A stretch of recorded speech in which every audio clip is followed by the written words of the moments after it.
Okay, so for this app, we're going to be using the CoinMarketCap.com API. And if you're familiar with CoinMarketCap, it's just a website that lists all kinds of cryptocurrency information. So you can see, like I like Ripple, you can see the current price of Ripple, some charts. Let's see, you can click on the markets button and see where you can buy it and the different prices on all the different exchanges. And it's just a really good website that everybody kind of uses to get cryptocurrency information. The cool thing about it is most people don't know, down here at the bottom, there's an API, and this is completely free. You can see it's a JSON API, and there's some documentation you can read through. Sort of interesting. And here's the endpoint and some stuff. And basically, you can get all of this information for any specific cryptocurrency that you want. Here you see they have Bitcoin listed. There's an ID, a name, a symbol, BTC. Here's Ethereum, their symbol's ETH. Its current rank, current price. This is not correct.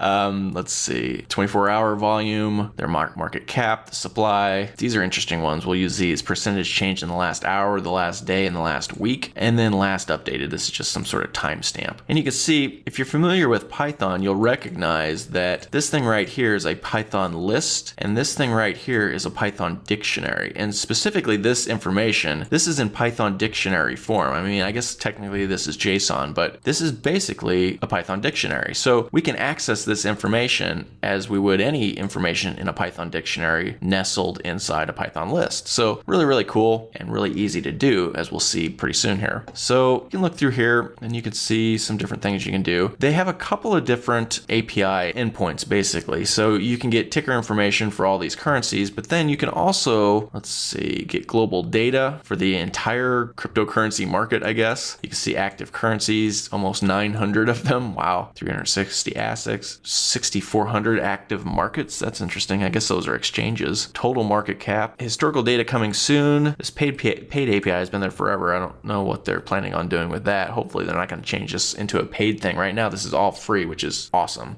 So here's some information on that timestamp. It looks like it's a Unix timestamp. That's interesting. And here's some limits. So please limit requests to no more than 10 per minute. That's no big deal. We can get around that. Endpoints update every 5 minutes. So keep that in mind. So it says here, limit requests to no more than 10 per minute. And we can sort of get around that because like right here, you can specify a specific currency. Like you could tell it just look up Bitcoin, and then you can run it again and say, now look up Ethereum. And then you could run it again and say, okay, now look up Stellar. And then you can run it again and say, now look up Ripple, whatever. And every time you do that, that's one of 10 times per, what did that say, per minute, right? So you can burn through these very quickly. On the other hand, you can just pull all of it at one time with one call. And that's what we're gonna do. We're gonna call all of the information they have one time, and then we're gonna just cycle through it and pull out the stuff that we want for the specific currencies. So in that way, we don't have to keep making calls to the API over and over and over. So if we have 20 different coins we wanna look up, we don't have to call the API 20 times. We can just call it once with everything and then just pull out manually the 20 that we wanted to,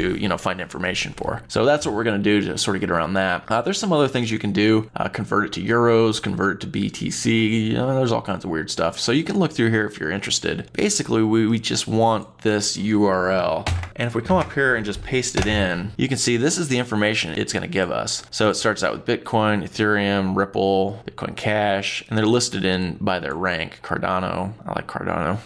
Neo, Litecoin, wow, Stellar's 8. EOS, that's a good one too. Anyway, so you can see, and they all have the same basic information for each one. And we're going to pull out, like I said, the stuff we want for each of them. So you can see just by referencing this one time, we get all of this information.